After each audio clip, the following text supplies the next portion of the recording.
Clone Troopers, ou melhor, clones. Faz tempo que não rolava um vídeo sobre clones aqui no canal, que é talvez o meu tema favorito de Star Wars, e hoje eu quero falar sobre o clone que traiu a República. Mas eu vou usar Clone Wars como base, né, principalmente ali um episódio específico da primeira temporada, só que tem uma questão aí que expande um pouco mais, tá ligado? Tem uma questão de um livro ali que passa um pouco essa ideia, e fica até o final do vídeo que eu quero muito saber a opinião de vocês, e principalmente, se você não assistiu, dá uma chance, assiste Clone Wars. É meio truncadinho? É meio truncadinho, mas quando você vê, você já terminou 7 temporadas e você está ansiando por mais. Tô te falando, é um caminho sem volta, tá? Isso é bom deixar claro. Clone Troopers. Criados pelos Kaminoanos, usando o material genético do caçador de recompensas Jango Fett, milhares de clones foram criados como os soldados perfeitos na luta da República contra os separatistas. Tá, mas perfeitos por quê? Primeiro porque eles têm um crescimento acelerado, ou seja, podem ir para a batalha mais cedo, então o tempo de vida de um clone é mais curto porque ele chega na fase adulta muito mais rápido. Segundo, eles são altamente treinados por alguns Jedi, inclusive, mas também até Mandalorianos participaram do treinamento dos clones, como é o caso do Fenn Rau. O Fenn Rau, lá no quadrinho do Kanan, eles deixam claro que o Fenn Rau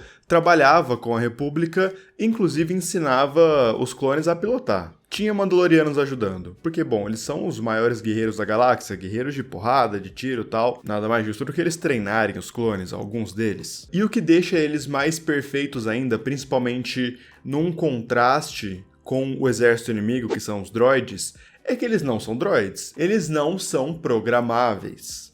Mas não são mesmo? Os clones são leais à República, eles podem improvisar em batalha, eles não seguem uma programação específica de combate, mas, olha esse termo, improvisar. Eles seguem ordens, eles estão ali na linha de frente, lutando com os generais Jedi, só que eles podem fazer planos entre si. Tem o Capitão Rex, por exemplo, que comanda uma tropa, ele pode fazer um plano, eles podem ir agindo sem uma programação. Os droids são programados, então tem um droid que é o líder, que vai passando os dados para os B1, por exemplo, direto na mente dos B1, os B1 vão fazendo, só que improvisar coloca uma questão onde eles conseguem pensar por si mesmos. Eles pensam no coletivo, porque eles são irmãos, mas cada um também pode pensar em si, nas suas vontades, no seu desejo, na sua personalidade, na sua luta. O primeiro episódio de Clone Wars, que é o episódio do Yoda com alguns clones ali numa missão contra Ventress, o Yoda deixa isso muito claro. Ele fala, eles têm o mesmo rosto, os clones ali são baseados no Jango, então todo mundo parece o Jango Fett,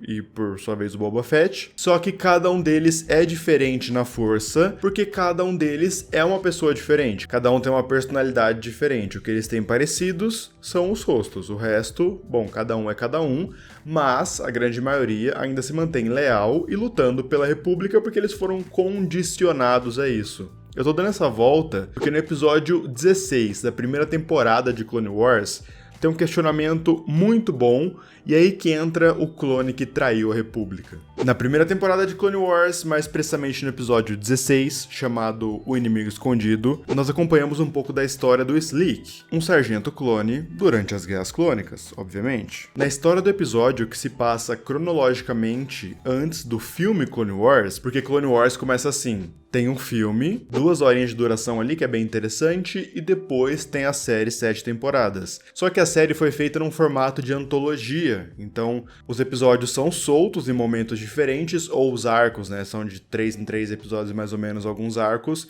são colocados ali de maneira diferente, como o roteirista quis, como o diretor quis. Então não segue uma linha do tempo. A própria Disney já publicou no site deles mesmo, StarWars.com, uma linha cronológica, se quiser seguir. Então, por exemplo, eu vou deixar o link aqui embaixo nos comentários fixado, da ordem cronológica que a própria Disney publicou. Porque fica assim, tipo, começa com a terceira temporada, episódio 3, depois vai pra segunda temporada, episódio 20, sabe? Eles arrumaram numa linha do tempo ali, apesar da série ter sido lançada de maneira bagunçada, e esse episódio se passa antes do longa, antes do filme, ou seja, é bem no comecinho das Guerras Clônicas. Guarda isso porque é importante. Anakin e Obi-Wan vão lutar contra Ventress e o exército separatista no planeta Christoposis. Mas tudo que eles vão armando lá vai sendo descoberto pelo exército droid. Então tudo que eles pensam, tipo, vamos emboscar os caras ali e tudo mais, os droids sempre chegavam primeiro ou sabiam que eles estavam escondidos, o que levanta uma questão. O Capitão Rex e o Comandante Cody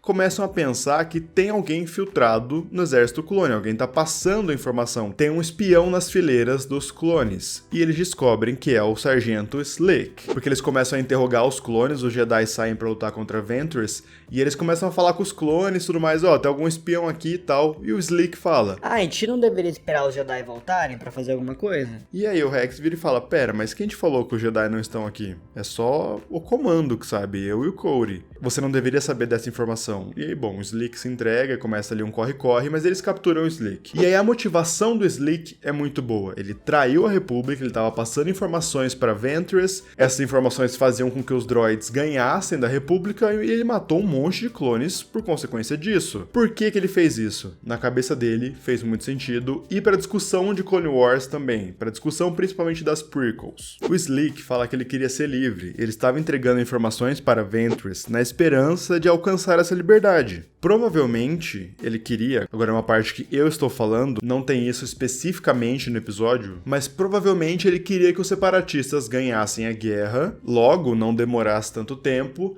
para que ele conseguisse a sua liberdade e a de seus irmãos. Ele queria exercer o seu livre-arbítrio e parar de lutar. O Slick fala que os clones são escravos da República. Mais forte ainda, ele fala que os Jedi estão usando os clones como escravos, sendo produzidos em massa, sem livre-arbítrio, porque afinal, o que acontece se um clone não quer lutar? A gente não sabe, eles são condicionados, pensa. Por mais que o tempo de vida deles seja menor, né, eles crescem mais rápido, é uma vida inteira, né, é o que eles conhecem como vida, e a vida inteira eles são treinados em caminho para serem leais à República e lutar por ela. Não tem outra opção, eles são programados para isso, eles são doutrinados para isso pela República, mesmo que num intervalo muito curto de tempo. E o Slick não quer, ele quer parar de lutar. Só que meio que não dá. Lembra que eu falei que essa batalha ocorreu bem no comecinho das Guerras Clônicas? Então, tem um livro chamado On the Lines, né, Star Wars On the Lines, onde eles passam por algumas das principais batalhas de Star Wars, isso envolvendo passado, presente e futuro, né, no caso, trilogia original, prequels e trilogia sequels. Lá eles mencionam, eles não usam o nome do Slick, mas eles mencionam um clone que traiu a República na Batalha de Christoposis, e no livro eles falam que o alto comando da República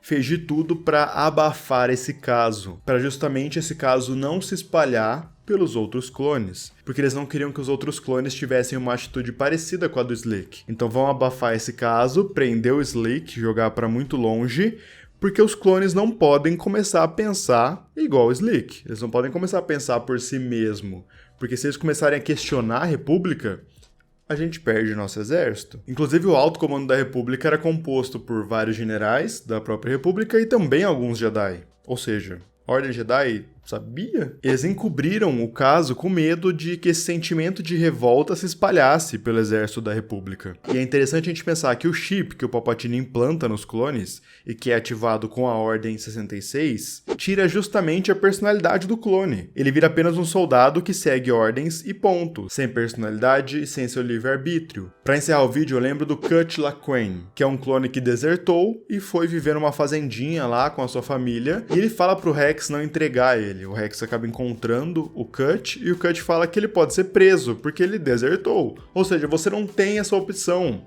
Se um clone não quer lutar, eu não quero lutar, eu não quero ir pra guerra.